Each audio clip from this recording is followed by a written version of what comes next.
안녕하세요. 오늘의 이야기에 귀 기울여주시는 모든 분들께 깊은 감사를 드립니다.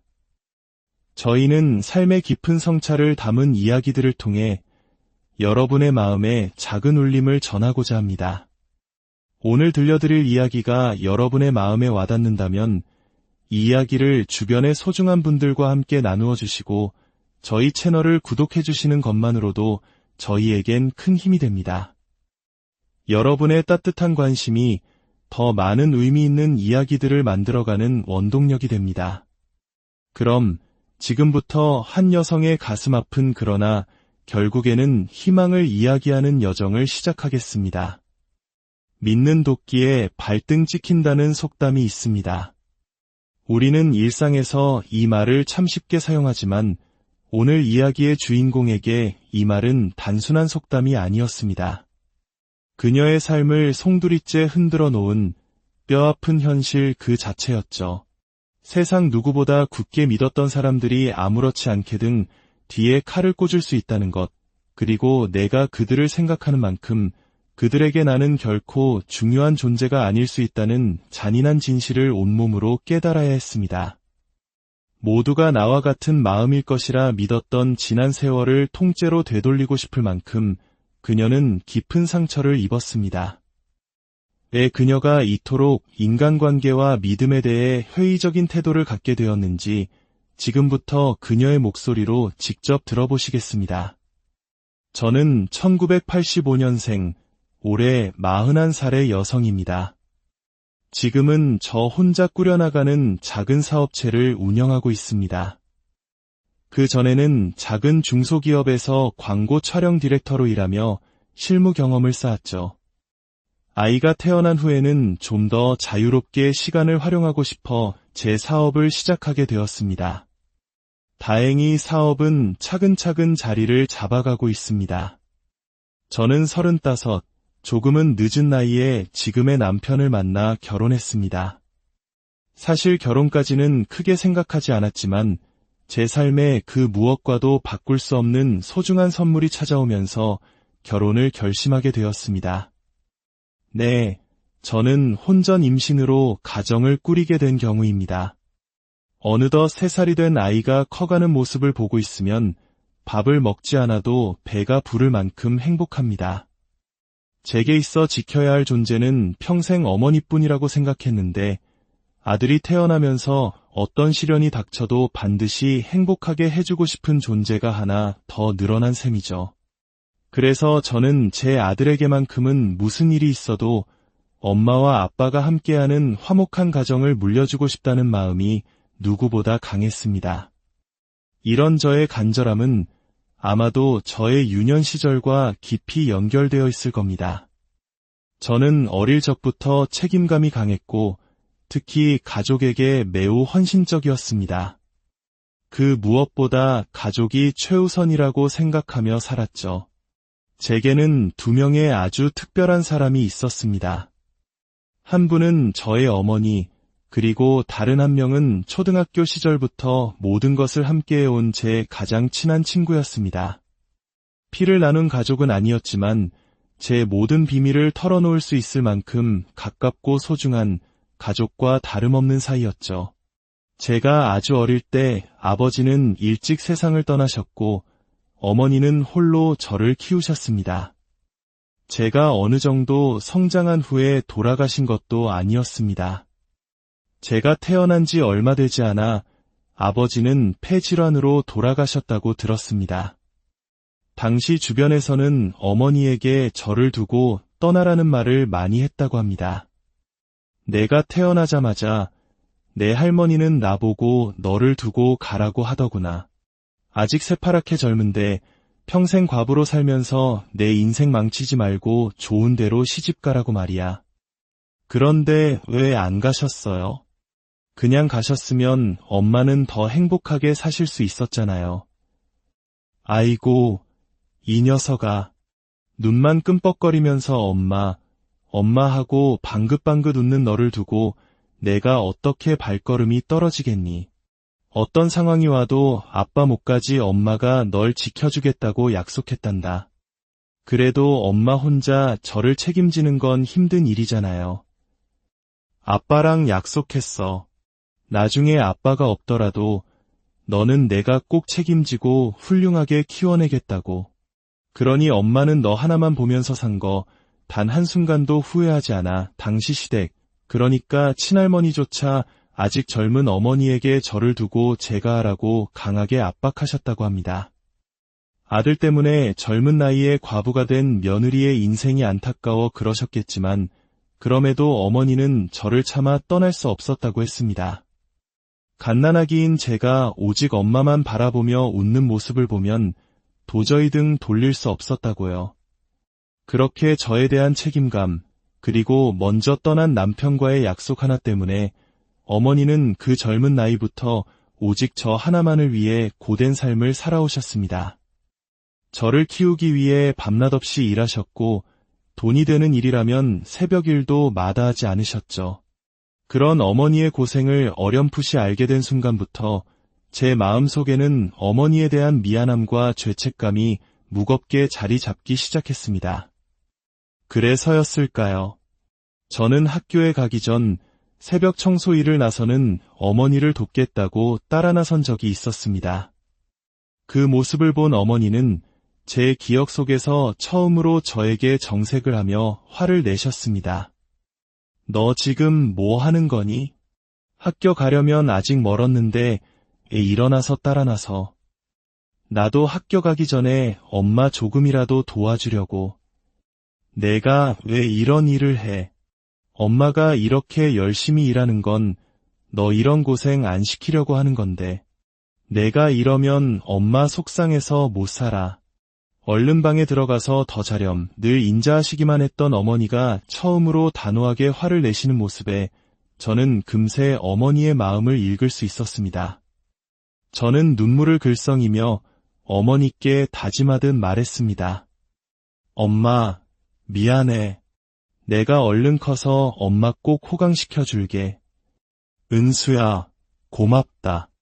내가 지금 이렇게 곁에 있는 것만으로도 엄마는 살아갈 힘을 얻는데 뭘 호강까지 시켜준다는 부담을 갖고 그러니. 그냥 지금처럼만 건강하게 자라다오. 엄마는 괜찮아. 엄마는 강하잖아. 얼른 들어가서 더 자. 학교 생활 열심히 하고 오너라. 알았지? 어머니의 모습을 보며 저는 굳게 다짐했습니다. 아무리 힘들고 가난하더라도 우리 엄마를 위해서는 무엇이든 아끼지 않고 세상에서 가장 좋은 것만 해드리며 살겠다고요. 세상 그 누구도 어머니만큼 저를 위해 모든 것을 희생해줄 사람은 없다는 것을 저는 이미 알고 있었습니다. 물론 단 한 사람 외에는 있었습니다. 제게는 어머니만큼이나, 아니 또 다른 가족이라고 불러도 좋을 만큼 어린 시절부터 함께한 중마고우가 있었습니다. 초등학교, 중학교, 고등학교는 물론이고 대학교까지 비슷한 지역으로 진학하면서 단 한순간도 떨어져 지낸 적이 없었죠. 그 친구는 저의 모든 사정을 속속들이 알고 있었습니다. 조은수, 문 열어봐. 나 손이 없어서 못 열어. 소영아, 이 밤에 무슨 일이야?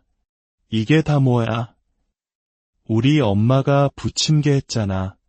혼자 먹으면 맛없으니까 너랑 같이 먹으려고 훔쳐왔지. 맛있겠지? 이거 초장에 찍어 먹으면 진짜 맛있어. 너희 어머님께 혼나는 거 아니야? 너무 많이 가져왔는데. 괜찮아, 괜찮아. 워낙 많이 해서 이 정도 훔쳐도 하나도 몰라. 설령 들키면 어때? 등짝 몇 대 맞으면 그만이지. 어머니가 일을 나가시면 제가 하루 종일 혼자 밥도 제대로 챙겨 먹지 않는다는 것을 누구보다 잘 알았던 친구, 소영이. 그 친구는 저를 위해 집에서 몰래 음식을 가져다 주기도 하고 제가 외로울까 봐 저희 집에서 오랜 시간 함께 놀아주며 저를 지켜주던 정말 고마운 존재였습니다. 대학 시절 그 친구는 제게 평생 잊지 못할 감동을 주기도 했습니다. 시험 기간이었지만 저는 돈을 벌기 위해 아르바이트를 하느라 시험 준비를 제대로 하지 못하고 있었습니다. 막막한 마음에 집으로 향하던 길에 소영이가 나타나 제게 작은 노트 한 권을 건넸습니다. 장소영, 너 오늘 공강 아니었어? 이 언니가 공강인데도 특별히 너 때문에 학교까지 행차했다. 자, 이거 받아. 이게 뭔데? 너 알바하느라 내일 시험 준비 하나도 못했을 거 아냐. 그래서 이 언니가 중요 내용 싹 다 정리해왔지. 고맙지. 연니한테 잘해라. 야, 나 때문에 이렇게까지 할 필요는 없었는데. 미안하게 왜 이래. 우리가 어떤 사이인데. 평생 친구 아니냐. 내가 못하면 내가 도와줄 거고, 내가 힘들면 내가 도와주는 거지.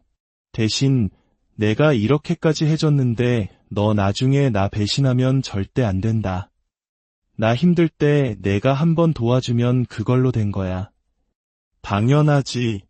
나는 절대 안 변해. 너는 내 가족이나 다름없어. 정말 고맙다, 소영아.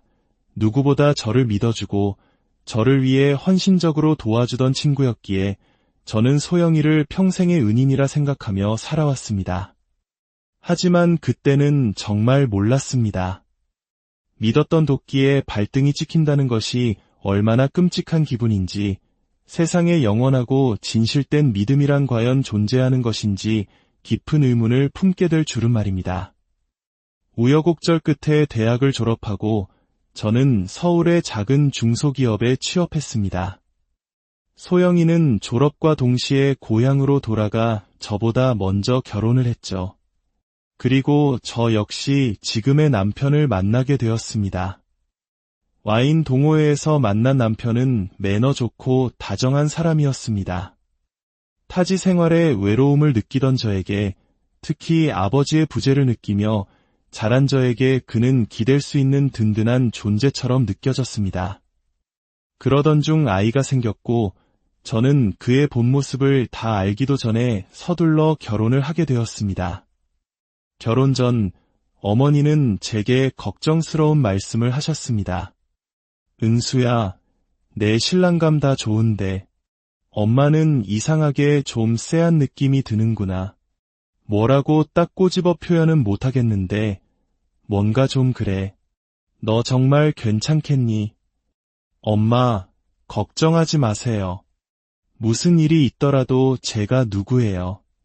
저 조은수예요.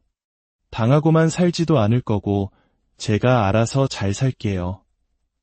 아이고, 그래. 우리 은수가 얼마나 야무진지 엄마가 잘 알지. 아이까지 가졌는데 이제 와서 엎을 수도 없고.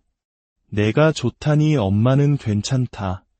너만 행복하면 됐지. 저는 어머니를 안심시켜드리며 결혼을 준비했고 그렇게 남편과 부부가 되었습니다.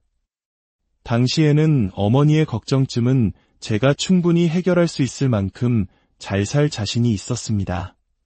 하지만 그때 알았어야 했습니다. 어른들의 직감, 그 설명할 수 없는 쎄한 느낌은 결코 틀리는 법이 없다는 사실을 말입니다. 결혼 생활이 시작되고 곧 아이가 태어날 시기가 다가왔습니다.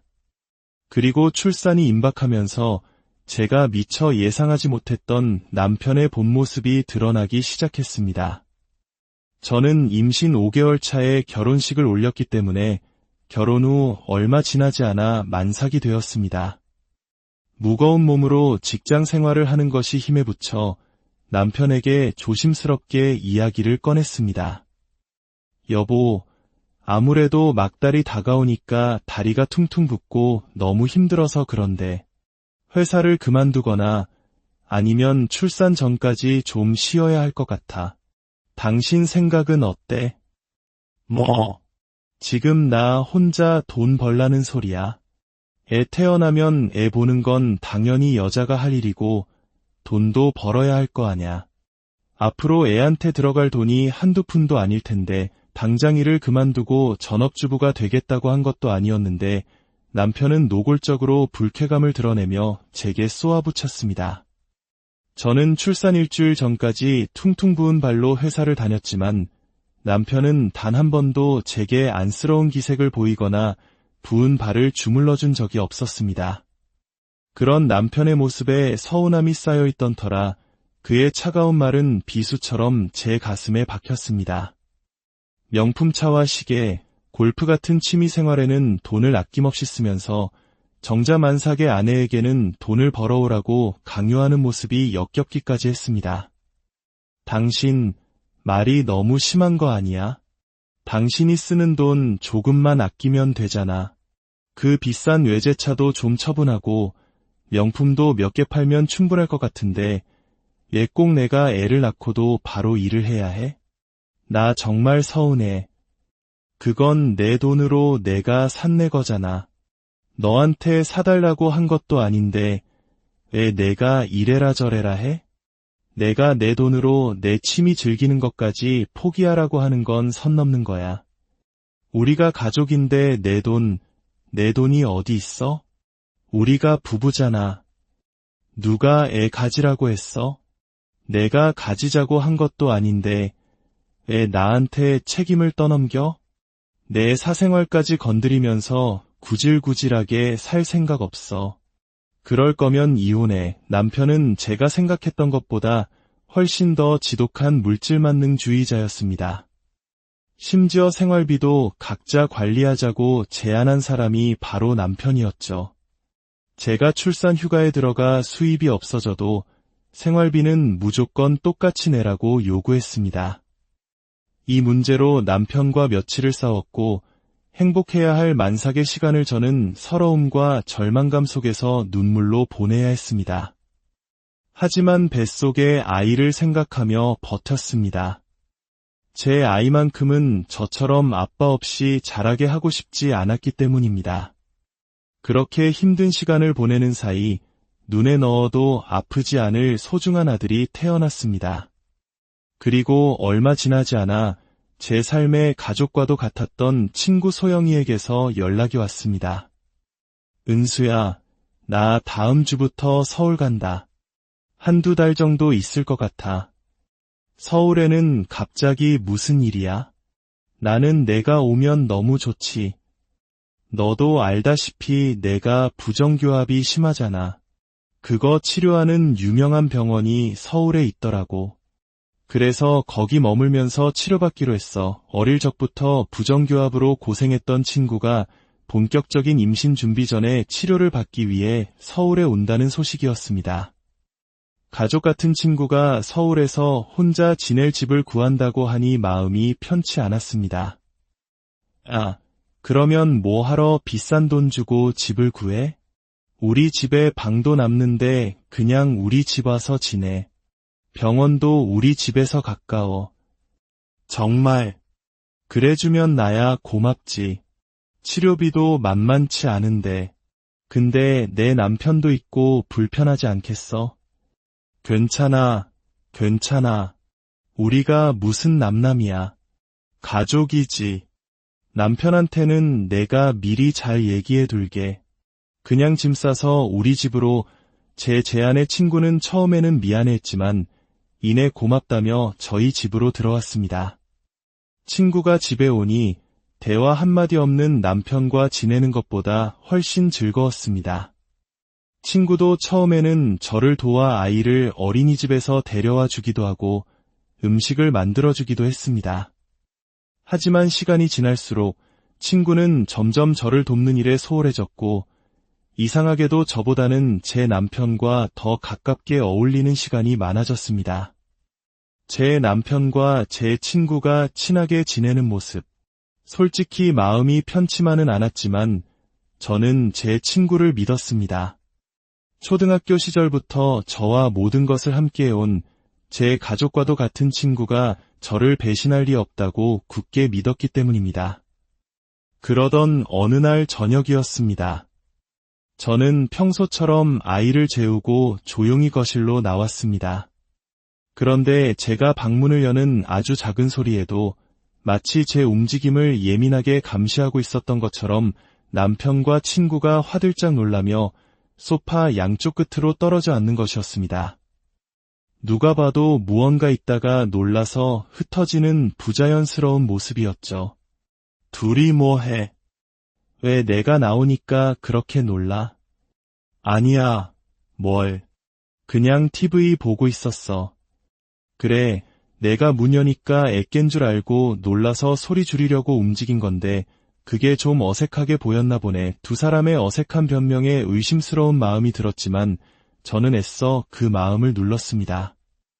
하지만 그런 의심스러운 상황은 그 후로도 몇 번이나 반복되었습니다. 마음속에서는 계속해서 경고음이 울렸지만 저는 친구와의 오랜 믿음을 저버릴 수 없었습니다. 명확한 증거가 없는 상황에서 섣불리 의심했다가 우리 사이가 틀어질까 두려웠기 때문입니다. 그렇게 불안한 마음을 안고 하루하루를 보내던 중 제 인생을 뒤흔드는 사건이 터지고 말았습니다. 한창 회사 일이 바쁜 어느 날 어머니에게서 전화가 걸려왔습니다. 평소 일하는 시간에는 절대 전화를 하지 않는 분이셨기에 불길한 예감이 들었지만 너무 바쁜 나머지 전화를 받지 못했습니다. 그런데 얼마 지나지 않아 모르는 번호로 다시 전화가 걸려왔습니다. 여보세요? 조은수 씨 되십니까? 김영자 씨 보호자분 맞으시죠? 네, 저희 엄마인데 무슨 일이세요? 어머님께서 뇌출혈로 쓰러지셔서 지금 응급실로 이송됐습니다. 당장 수술에 들어가지 않으면 위독한 상황이라 유선상으로라도 수술 동의를 받아야 합니다. 청천벽력 같은 소식이었습니다. 저는 급하게 수술에 동의하고 병원으로 달려가면서 남편에게 전화를 걸었습니다. 여보, 엄마가 지금 뇌출혈로 쓰러지셔서 응급수술 들어가셨어. 그래서 그걸 왜 나한테 전화해서 말해? 내 엄마니까 내가 가면 충분하잖아. 무슨 일 생기면 그때 연락하고 나한테 전화할 시간에 빨리 가보기나 해. 남편의 냉정한 태도에 상처받을 겨를도 없이 저는 병원으로 향했습니다. 다행히 어머니는 무사히 수술을 마치셨습니다. 하지만 문제는 수술비 정산이었습니다. 제 통장에는 1,000만 원 정도가 있었지만 사업 초기 자금이라 직원 인건비 등을 제외하고 나니 수술비에서 딱 20만 원이 부족했습니다. 급한 마음에 남편에게 전화를 걸었지만 남편은 계속해서 제 전화를 받지 않고 수신 거절을 했습니다. 분명 오늘은 집에서 쉬는 날이라는 것을 알고 있었는데 말이죠. 하는 수 없이 친구에게 전화를 걸었지만 친구 역시 제 전화를 받지 않았습니다. 둘 다 동시에 전화를 받지 않자 제 머릿속에 섬광처럼 한 가지 생각이 스쳐 지나갔습니다. 아이를 보기 위해 거실에 설치해둔 홈캠이었습니다. 저는 떨리는 손으로 홈캠 어플을 켰습니다. 그리고 화면 속에 펼쳐진 광경을 보고 숨을 쉴 수가 없었습니다. 남편과 제 친구 소영이가 바로 저희 집거실 소파에서 서로에게 기대어 웃고 떠들며 제 전화를 의도적으로 무시하고 있었습니다. 그 모습은 누가 봐도 연인이었습니다. 피가 거꾸로 솟는 기분이었습니다. 저는 그 화면을 캡처해서 두 사람에게 동시에 전송했습니다. 지금 두 사람 집에 같이 있는 거 다 알고 있으니 전화봐. 메시지를 보내자마자 남편에게 다시 전화를 걸었습니다. 그제야 남편은 마지못해 짜증 섞인 목소리로 전화를 받았습니다. 장모님이 쓰러지셨다는데 집에서 내 친구랑 그렇게 희희낙낙거리고 싶니? 지금 당장 엄마 수술비 정산해야 하는데 내 통장에 20만 원이 모자라. 빨리 내 계좌로 20만 원만 보내줘. 저는 분노를 억누르며 본론부터 말했습니다. 하지만 돌아온 남편의 대답은 제 마지막 남은 기대마저 산산조각 냈습니다. 우리가 처음부터 공동생활비 외에는 돈 문제로 얽히지 말자고 했지. 내 엄마 일은 내가 알아서 해결해. 고작 20만 원 때문에 바쁜 사람 귀찮게 하지 말고 지금 이 상황에서도 내 돈이 나와. 당신 그 말 내가 평생 후회하게 해줄게. 끊어. 남편과의 통화는 절망 그 자체였습니다. 저는 마지막 희망을 걸고 친구에게 전화를 걸었습니다. 옆에서 모든 통화 내용을 들었을 테니 친구라면 도와줄 거라고 믿었습니다. 하지만 친구는 여전히 전화를 받지 않았습니다. 그리고 잠시 후, 은수야, 미안. 나도 빌려줄 돈이 없어. 라는 차가운 문자 메시지 한 통만이 도착했습니다. 그 순간 저는 모든 것을 깨달았습니다. 저 혼자 바보같이 이 두 사람에게 완벽하게 속고 있었다는 것을요. 그동안 느꼈던 모든 불안감과 의심이 사실이었다는 확신이 들었습니다. 저는 이제 제 눈으로 모든 진실을 확인해야 했습니다. 급하게 다른 지인에게 20만 원을 빌려 어머니의 병원비를 처리한 후 저는 곧장 집으로 달려갔습니다. 그리고 홈캠의 메모리 카드를 빼내 그동안의 기록들을 모두 확인하기 시작했습니다. 그 결과는 제가 상상했던 것 이상으로 충격적이었습니다. 남편과 제 친구는 제가 바로 옆방에서 아이를 돌보고 있는 동안에도 보란듯이 스킨십을 하며 불륜 행각을 벌여왔습니다. 제가 세상에서 어머니 다음으로 가장 믿었던 친구가 제 남편과 한통속이 되어 저를 기만했다는 사실에 배신감으로 온몸이 떨렸습니다. 이제 더 이상 물러설 곳은 없었습니다. 이 모든 것을 알게 된 이상 그냥 넘어갈 수는 없었습니다. 저는 그들에게 가장 처절하고 완벽한 복수를 해주기로 결심했습니다. 그로부터 일주일 후 저는 모든 짐을 싸서 집을 나갈 준비를 마쳤습니다. 그리고 거실에 남편과 친구를 불러 앉혔습니다. 이게 무슨 짓이야? 보면 몰라. 나 이 집에서 나갈 거야. 당신이랑 이혼할 거고. 갑자기 이혼이라니 무슨 소리야. 소영아, 너도 이제 내 짐 싸서 우리 집에서 나가.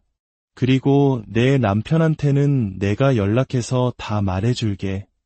내가 그동안 서울에서 병원 치료받는다는 핑계로 내 남편이랑 무슨 짓을 하고 다녔는지 저는 그들 앞에 홈캠 영상이 담긴 USB를 던졌습니다. 영상의 내용을 확인한 두 사람의 얼굴은 새하얗게 질렸습니다. 그들은 무릎을 꿇고 빌었지만 이미 제 마음은 돌아섰습니다.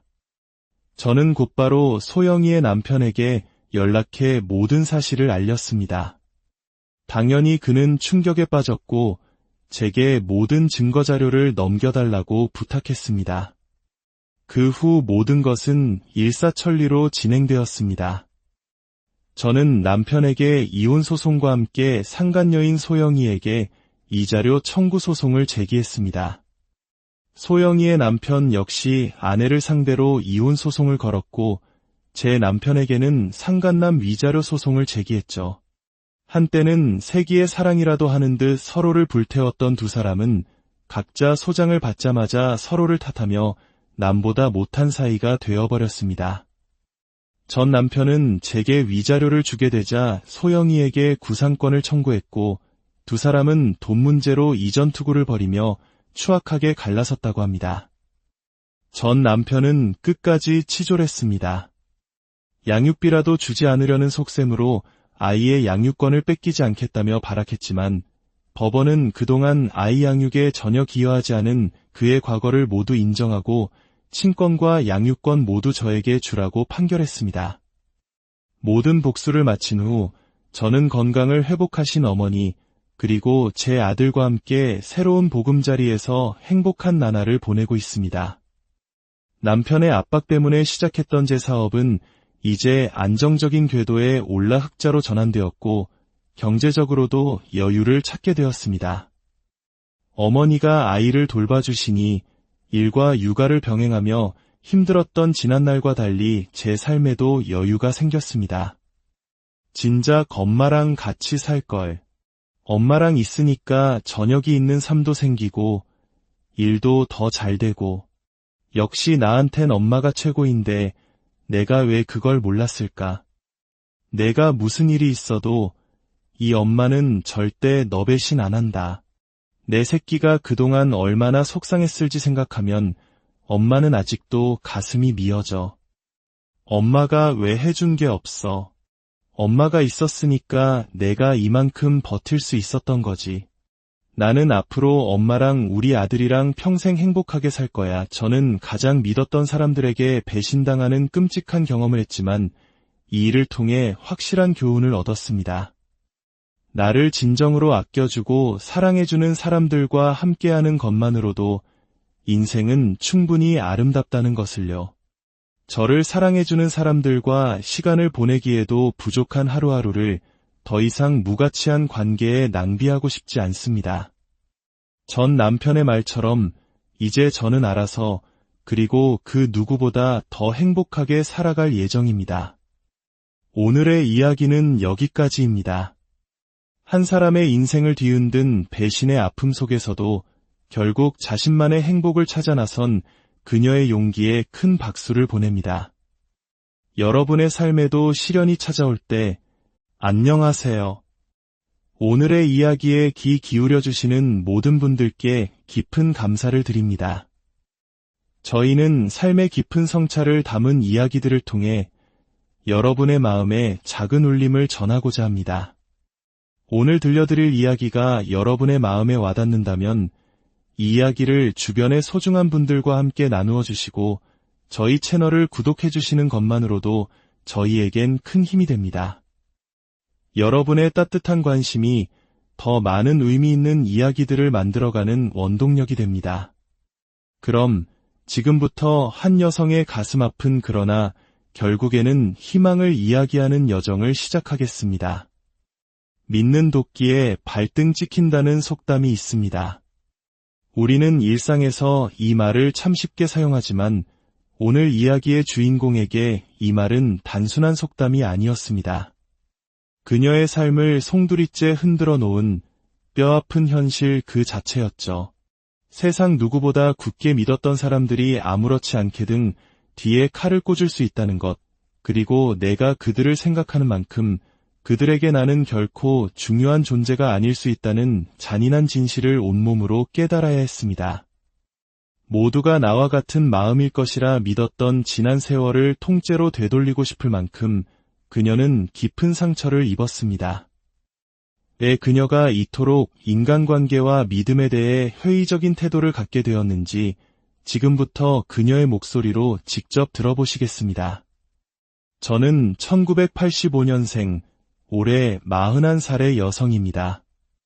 지금은 저 혼자 꾸려나가는 작은 사업체를 운영하고 있습니다. 그 전에는 작은 중소기업에서 광고 촬영 디렉터로 일하며 실무 경험을 쌓았죠. 아이가 태어난 후에는 좀 더 자유롭게 시간을 활용하고 싶어 제 사업을 시작하게 되었습니다.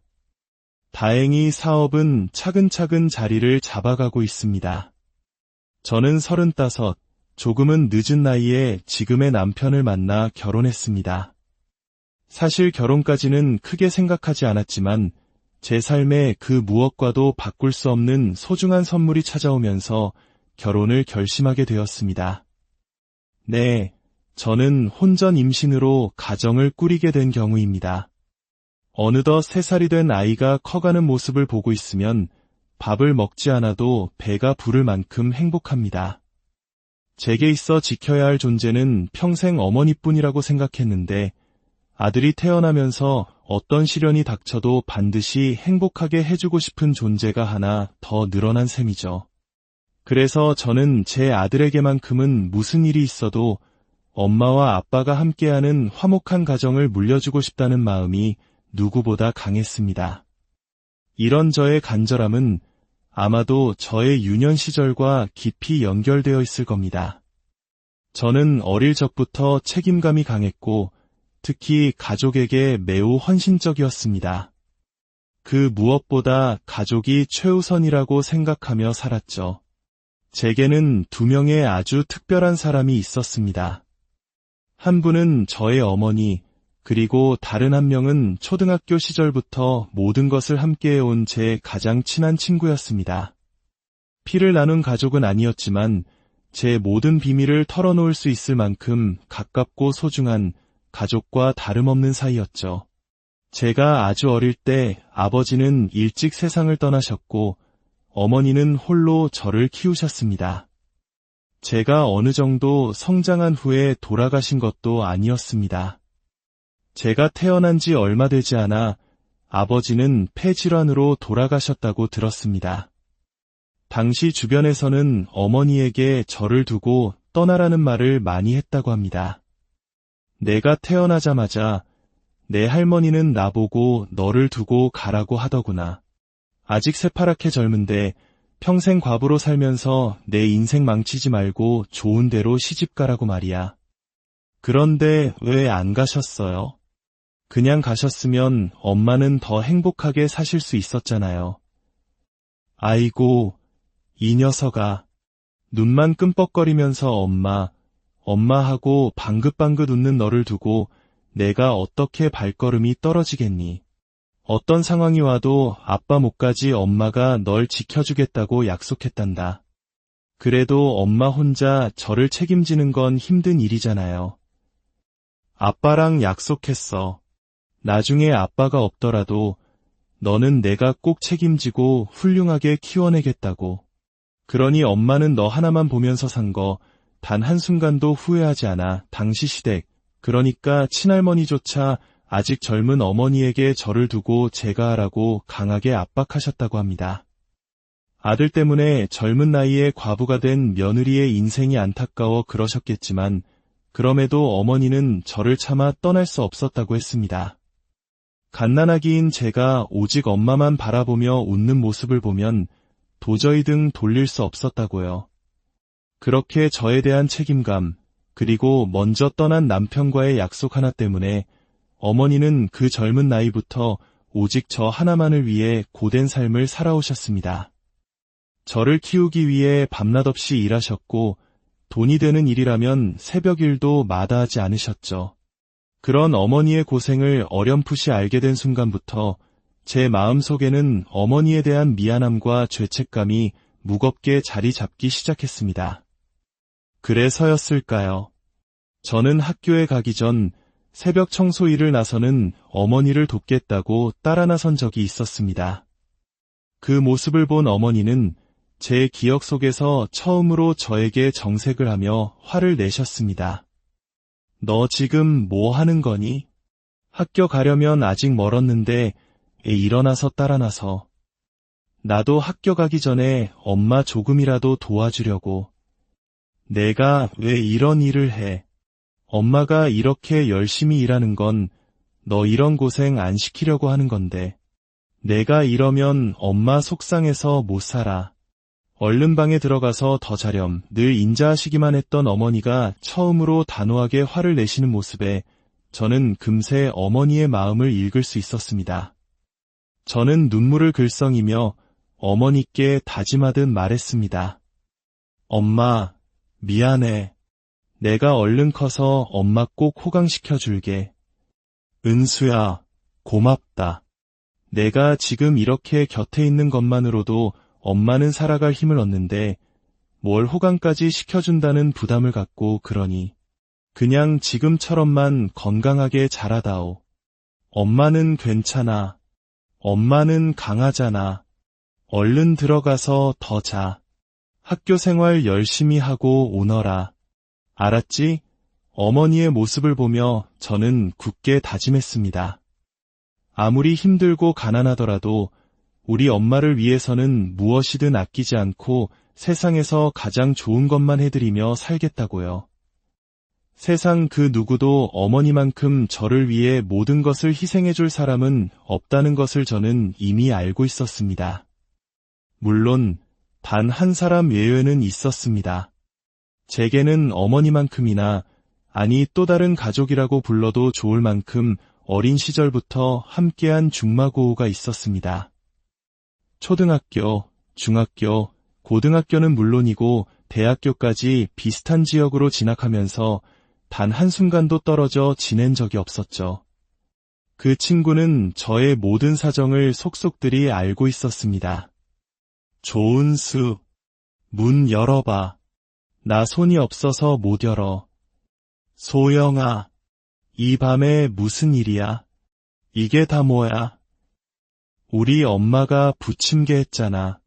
혼자 먹으면 맛없으니까 너랑 같이 먹으려고 훔쳐왔지. 맛있겠지? 이거 초장에 찍어 먹으면 진짜 맛있어. 너희 어머님께 혼나는 거 아니야? 너무 많이 가져왔는데. 괜찮아, 괜찮아. 워낙 많이 해서 이 정도 훔쳐도 하나도 몰라. 설령 들키면 어때? 등짝 몇 대 맞으면 그만이지. 어머니가 일을 나가시면 제가 하루 종일 혼자 밥도 제대로 챙겨 먹지 않는다는 것을 누구보다 잘 알았던 친구, 소영이. 그 친구는 저를 위해 집에서 몰래 음식을 가져다 주기도 하고, 제가 외로울까 봐 저희 집에서 오랜 시간 함께 놀아주며 저를 지켜주던 정말 고마운 존재였습니다. 대학 시절 그 친구는 제게 평생 잊지 못할 감동을 주기도 했습니다. 시험 기간이었지만 저는 돈을 벌기 위해 아르바이트를 하느라 시험 준비를 제대로 하지 못하고 있었습니다. 막막한 마음에 집으로 향하던 길에 소영이가 나타나 제게 작은 노트 한 권을 건넸습니다. 장소영, 너 오늘 공강 아니었어? 이 언니가 공강인데도 특별히 너 때문에 학교까지 행차했다. 자, 이거 받아. 이게 뭔데? 너 알바하느라 내일 시험 준비 하나도 못했을 거 아냐. 그래서 이 언니가 중요 내용 싹 다 정리해왔지. 고맙지. 연니한테 잘해라. 야, 나 때문에 이렇게까지 할 필요는 없었는데. 미안하게 왜 이래. 우리가 어떤 사이인데. 평생 친구 아니냐. 내가 못하면 내가 도와줄 거고, 내가 힘들면 내가 도와주는 거지. 대신 내가 이렇게까지 해줬는데 너 나중에 나 배신하면 절대 안 된다. 나 힘들 때 내가 한번 도와주면 그걸로 된 거야. 당연하지. 나는 절대 안 변해. 너는 내 가족이나 다름없어. 정말 고맙다, 소영아. 누구보다 저를 믿어주고 저를 위해 헌신적으로 도와주던 친구였기에 저는 소영이를 평생의 은인이라 생각하며 살아왔습니다. 하지만 그때는 정말 몰랐습니다. 믿었던 도끼에 발등이 찍힌다는 것이 얼마나 끔찍한 기분인지, 세상에 영원하고 진실된 믿음이란 과연 존재하는 것인지 깊은 의문을 품게 될 줄은 말입니다. 우여곡절 끝에 대학을 졸업하고 저는 서울의 작은 중소기업에 취업했습니다. 소영이는 졸업과 동시에 고향으로 돌아가 저보다 먼저 결혼을 했죠. 그리고 저 역시 지금의 남편을 만나게 되었습니다. 와인 동호회에서 만난 남편은 매너 좋고 다정한 사람이었습니다. 타지 생활에 외로움을 느끼던 저에게, 특히 아버지의 부재를 느끼며 자란 저에게 그는 기댈 수 있는 든든한 존재처럼 느껴졌습니다. 그러던 중 아이가 생겼고 저는 그의 본 모습을 다 알기도 전에 서둘러 결혼을 하게 되었습니다. 결혼 전 어머니는 제게 걱정스러운 말씀을 하셨습니다. 은수야, 내 신랑감 다 좋은데 엄마는 이상하게 좀 쎄한 느낌이 드는구나. 뭐라고 딱 꼬집어 표현은 못하겠는데 뭔가 좀 그래. 너 정말 괜찮겠니? 엄마, 걱정하지 마세요. 무슨 일이 있더라도 제가 누구예요? 저 조은수예요. 당하고만 살지도 않을 거고 제가 알아서 잘 살게요. 아이고, 그래. 우리 은수가 얼마나 야무진지 엄마가 잘 알지. 아이까지 가졌는데 이제 와서 엎을 수도 없고, 내가 좋다니 엄마는 괜찮다. 너만 행복하면 됐지. 저는 어머니를 안심시켜드리며 결혼을 준비했고 그렇게 남편과 부부가 되었습니다. 당시에는 어머니의 걱정쯤은 제가 충분히 해결할 수 있을 만큼 잘 살 자신이 있었습니다. 하지만 그때 알았어야 했습니다. 어른들의 직감, 그 설명할 수 없는 쎄한 느낌은 결코 틀리는 법이 없다는 사실을 말입니다. 결혼 생활이 시작되고 곧 아이가 태어날 시기가 다가왔습니다. 그리고 출산이 임박하면서 제가 미처 예상하지 못했던 남편의 본 모습이 드러나기 시작했습니다. 저는 임신 5개월 차에 결혼식을 올렸기 때문에 결혼 후 얼마 지나지 않아 만삭이 되었습니다. 무거운 몸으로 직장 생활을 하는 것이 힘에 부쳐 남편에게 조심스럽게 이야기를 꺼냈습니다. 여보, 아무래도 막달이 다가오니까 다리가 퉁퉁 붓고 너무 힘들어서 그런데 회사를 그만두거나 아니면 출산 전까지 좀 쉬어야 할 것 같아. 당신 생각은 어때? 뭐, 지금 나 혼자 돈 벌라는 소리야. 애 태어나면 애 보는 건 당연히 여자가 할 일이고 돈도 벌어야 할 거 아냐. 앞으로 애한테 들어갈 돈이 한두 푼도 아닐 텐데 당장 일을 그만두고 전업주부가 되겠다고 한 것도 아니었는데 남편은 노골적으로 불쾌감을 드러내며 제게 쏘아붙였습니다. 저는 출산 일주일 전까지 퉁퉁 부은 발로 회사를 다녔지만 남편은 단 한 번도 제게 안쓰러운 기색을 보이거나 부은 발을 주물러준 적이 없었습니다. 그런 남편의 모습에 서운함이 쌓여있던 터라 그의 차가운 말은 비수처럼 제 가슴에 박혔습니다. 명품차와 시계, 골프 같은 취미 생활에는 돈을 아낌없이 쓰면서 정자만삭의 아내에게는 돈을 벌어오라고 강요하는 모습이 역겹기까지 했습니다. 당신, 말이 너무 심한 거 아니야? 당신이 쓰는 돈 조금만 아끼면 되잖아. 그 비싼 외제차도 좀 처분하고 명품도 몇 개 팔면 충분할 것 같은데 왜 꼭 내가 애를 낳고도 바로 일을 해야 해? 나 정말 서운해. 그건 내 돈으로 내가 산 내 거잖아. 너한테 사달라고 한 것도 아닌데 왜 내가 이래라 저래라 해? 내가 내 돈으로 내 취미 즐기는 것까지 포기하라고 하는 건 선 넘는 거야. 우리가 가족인데 내 돈이 어디 있어? 우리가 부부잖아. 누가 애 가지라고 했어? 내가 가지자고 한 것도 아닌데 왜 나한테 책임을 떠넘겨? 내 사생활까지 건드리면서 구질구질하게 살 생각 없어. 그럴 거면 이혼해. 남편은 제가 생각했던 것보다 훨씬 더 지독한 물질만능주의자였습니다. 심지어 생활비도 각자 관리하자고 제안한 사람이 바로 남편이었죠. 제가 출산 휴가에 들어가 수입이 없어져도 생활비는 무조건 똑같이 내라고 요구했습니다. 이 문제로 남편과 며칠을 싸웠고 행복해야 할 만삭의 시간을 저는 서러움과 절망감 속에서 눈물로 보내야 했습니다. 하지만 뱃속의 아이를 생각하며 버텼습니다. 제 아이만큼은 저처럼 아빠 없이 자라게 하고 싶지 않았기 때문입니다. 그렇게 힘든 시간을 보내는 사이 눈에 넣어도 아프지 않을 소중한 아들이 태어났습니다.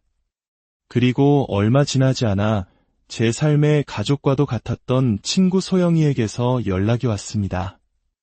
은수야, 나 다음 주부터 서울 간다. 한두 달 정도 있을 것 같아. 서울에는 갑자기 무슨 일이야? 나는 내가 오면 너무 좋지. 너도 알다시피 내가 부정교합이 심하잖아. 그거 치료하는 유명한 병원이 서울에 있더라고. 그래서 거기 머물면서 치료받기로 했어. 어릴 적부터 부정교합으로 고생했던 친구가 본격적인 임신 준비 전에 치료를 받기 위해 서울에 온다는 소식이었습니다. 가족 같은 친구가 서울에서 혼자 지낼 집을 구한다고 하니 마음이 편치 않았습니다. 아, 그러면 뭐하러 비싼 돈 주고 집을 구해? 우리 집에 방도 남는데 그냥 우리 집 와서 지내. 병원도 우리 집에서 가까워. 정말. 그래주면 나야 고맙지. 치료비도 만만치 않은데. 근데 내 남편도 있고 불편하지 않겠어? 괜찮아, 괜찮아. 우리가 무슨 남남이야. 가족이지. 남편한테는 내가 미리 잘 얘기해 둘게. 그냥 짐 싸서 우리 집으로. 제 제안에 친구는 처음에는 미안해했지만 이내 고맙다며 저희 집으로 들어왔습니다. 친구가 집에 오니 대화 한마디 없는 남편과 지내는 것보다 훨씬 즐거웠습니다. 친구도 처음에는 저를 도와 아이를 어린이집에서 데려와 주기도 하고 음식을 만들어주기도 했습니다. 하지만 시간이 지날수록 친구는 점점 저를 돕는 일에 소홀해졌고 이상하게도 저보다는 제 남편과 더 가깝게 어울리는 시간이 많아졌습니다. 제 남편과 제 친구가 친하게 지내는 모습. 솔직히 마음이 편치만은 않았지만 저는 제 친구를 믿었습니다. 초등학교 시절부터 저와 모든 것을 함께해온 제 가족과도 같은 친구가 저를 배신할 리 없다고 굳게 믿었기 때문입니다. 그러던 어느 날 저녁이었습니다. 저는 평소처럼 아이를 재우고 조용히 거실로 나왔습니다. 그런데 제가 방문을 여는 아주 작은 소리에도 마치 제 움직임을 예민하게 감시하고 있었던 것처럼 남편과 친구가 화들짝 놀라며 소파 양쪽 끝으로 떨어져 앉는 것이었습니다. 누가 봐도 무언가 있다가 놀라서 흩어지는 부자연스러운 모습이었죠. 둘이 뭐해?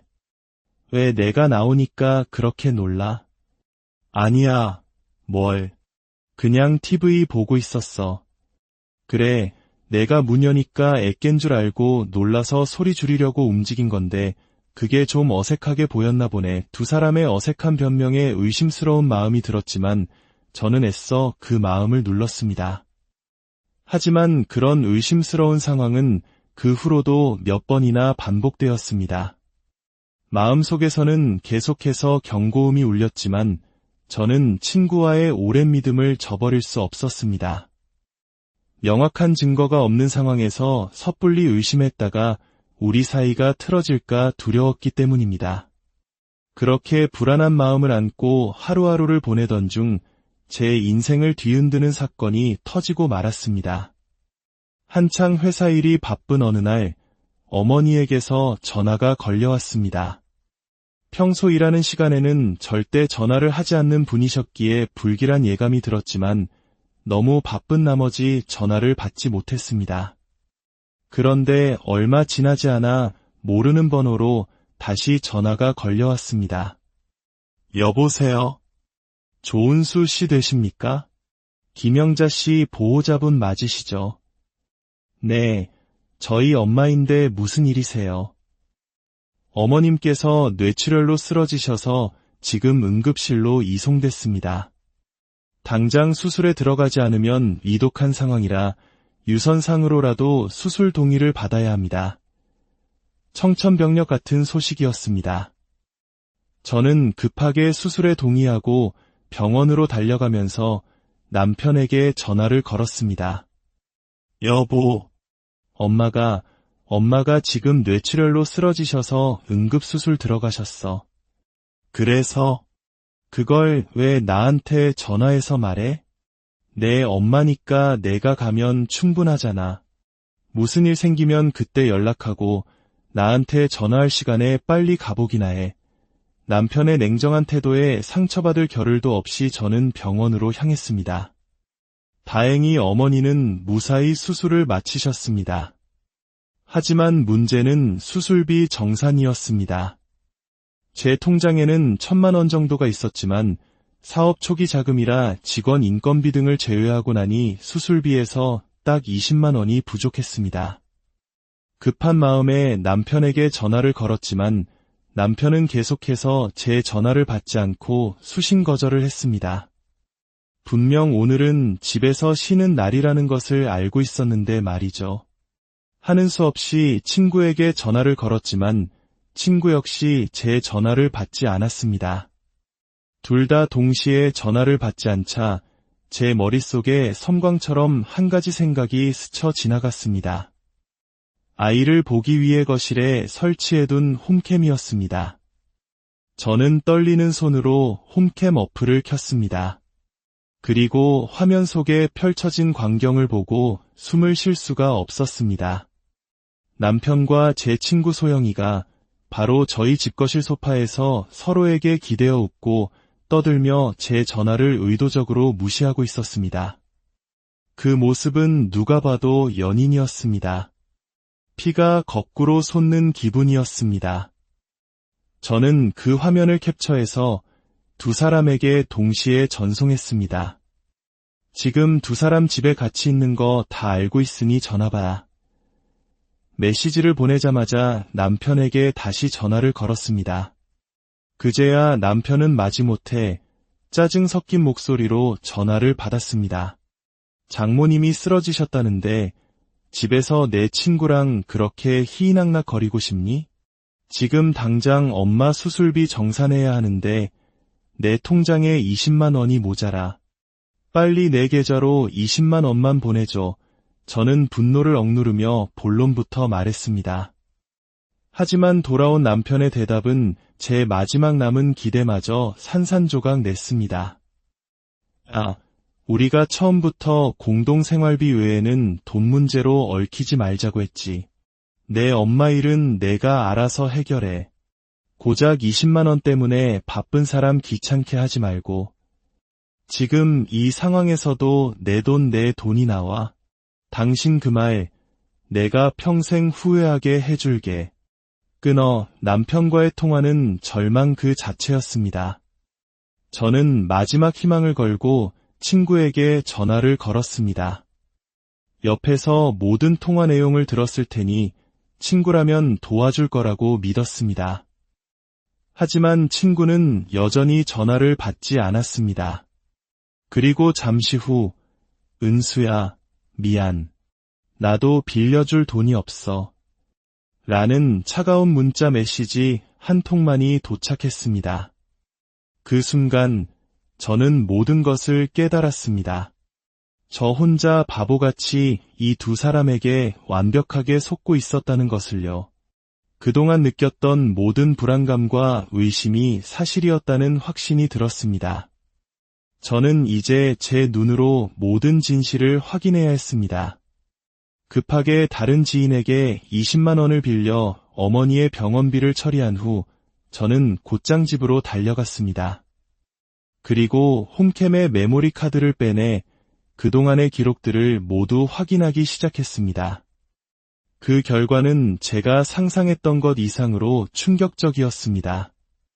남편과 제 친구는 제가 바로 옆방에서 아이를 돌보고 있는 동안에도 보란듯이 스킨십을 하며 불륜 행각을 벌여왔습니다. 제가 세상에서 어머니 다음으로 가장 믿었던 친구가 제 남편과 한통속이 되어 저를 기만했다는 사실에 배신감으로 온몸이 떨렸습니다. 이제 더 이상 물러설 곳은 없었습니다. 이 모든 것을 알게 된 이상 그냥 넘어갈 수는 없었습니다. 저는 그들에게 가장 처절하고 완벽한 복수를 해주기로 결심했습니다. 그로부터 일주일 후 저는 모든 짐을 싸서 집을 나갈 준비를 마쳤습니다. 그리고 거실에 남편과 친구를 불러 앉혔습니다. 이게 무슨 짓이야? 보면 몰라. 나 이 집에서 나갈 거야. 당신이랑 이혼할 거고. 갑자기 이혼이라니 무슨 소리야. 소영아, 너도 이제 내 짐 싸서 우리 집에서 나가. 그리고 내 남편한테는 내가 연락해서 다 말해줄게. 내가 그동안 서울에서 병원 치료받는다는 핑계로 내 남편이랑 무슨 짓을 하고 다녔는지 저는 그들 앞에 홈캠 영상이 담긴 USB를 던졌습니다. 영상의 내용을 확인한 두 사람의 얼굴은 새하얗게 질렸습니다. 그들은 무릎을 꿇고 빌었지만 이미 제 마음은 돌아섰습니다. 저는 곧바로 소영이의 남편에게 연락해 모든 사실을 알렸습니다. 당연히 그는 충격에 빠졌고 제게 모든 증거자료를 넘겨달라고 부탁했습니다. 그 후 모든 것은 일사천리로 진행되었습니다. 저는 남편에게 이혼 소송과 함께 상간녀인 소영이에게 이자료 청구 소송을 제기했습니다. 소영이의 남편 역시 아내를 상대로 이혼 소송을 걸었고 제 남편에게는 상간남 위자료 소송을 제기했죠. 한때는 세기의 사랑이라도 하는 듯 서로를 불태웠던 두 사람은 각자 소장을 받자마자 서로를 탓하며 남보다 못한 사이가 되어버렸습니다. 전 남편은 제게 위자료를 주게 되자 소영이의